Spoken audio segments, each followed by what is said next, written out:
Are you sitting comfortably? Do you have a good posture? Do you have back pain or shoulder? Well, many people do have, and that is the topic of our presentation today. Quit your slouching, using wearable sensors to investigate engineering laboratory work ergonomics. My name is Sami Suhonen, and I work as a principal lecturer in physics in Tampere University of Applied Sciences in Finland. And I have done this in collaboration with my colleague Eeva-Leena Tuominen. She is the head of Laboratory Engineering degree program in the same university. First, a few words about the background. According to 2002 labor force survey, 16% of people aged 15 to 64 years have a long-standing health problem or a disability. The most prominent ones of these problems are related to back or neck. Many of these musculoskeletal disorders are work-related, and therefore we need to have a look at work ergonomics in general, and in this study, the ergonomics of laboratory work.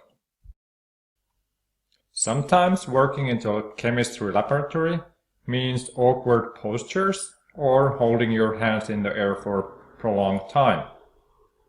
For this study, we have chosen two chemistry laboratories in Tampere University of Applied Sciences, a biochemistry laboratory and instrumental analysis laboratory. So the aim of this study is to investigate the physical learning environment ergonomics using both visual observation in the labs, which is done by physiotherapist students, and using upright go wearable posture sensor on many students simultaneously.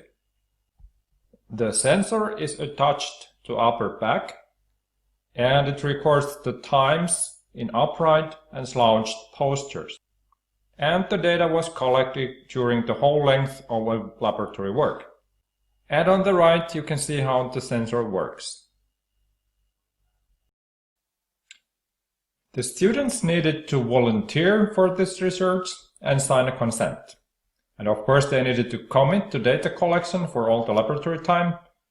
They used their own smartphones for the measurements and installed the Upright Go app and made a profile in the service. And of course they needed to wear the sensor during the laboratory work. After a workday, they sent the data to the researchers. In the beginning of every session, the sensors were calibrated with the help of physiotherapy students. Here are the results for the two laboratories. Each horizontal line represents one student visit to the lab. And as you can see, students started their workday at different times and ended at different times too.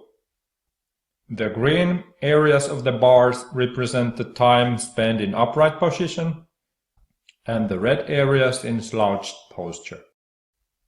In a few cases the signal was lost, and that is visualized with white in the graphs.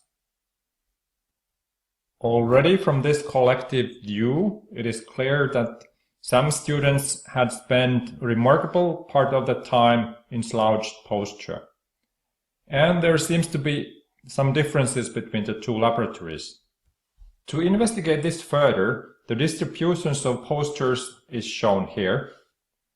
First on the left, in minutes, and in the middle as a percentage of the laboratory time. Clearly, in biochemistry laboratory, the times in slouched posture are larger. Some of the students had spent more than 75% of their time in a bad posture. The situation in instrumental analysis laboratory is a little bit better, but not good. Well, a question arises if the bad posture is caused by fatigue during the day.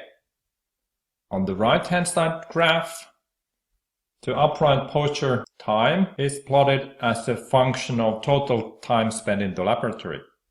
And there seems to be no correlation between the time and bad posture. Thus, it's unlikely to be caused by fatigue.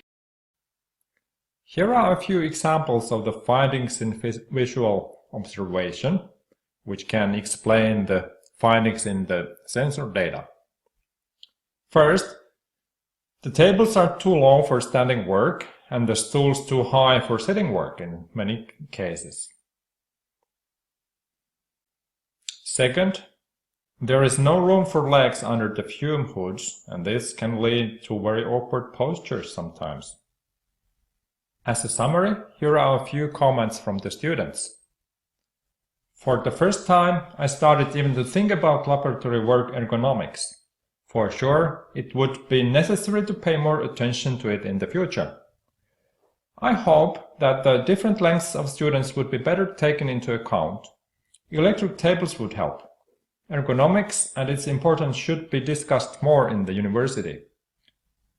During this research project, I have started to think about my working postures and how I could do the tasks with minimal physical strain. In the future, I think we are going to do at least the two following things: include ergonomics in the curriculum in some way, and continue with the measurements by doing an ergonomics intervention and measuring its effectiveness with the help of these same sensors. For more details, please read the related article. Thank you for your interest.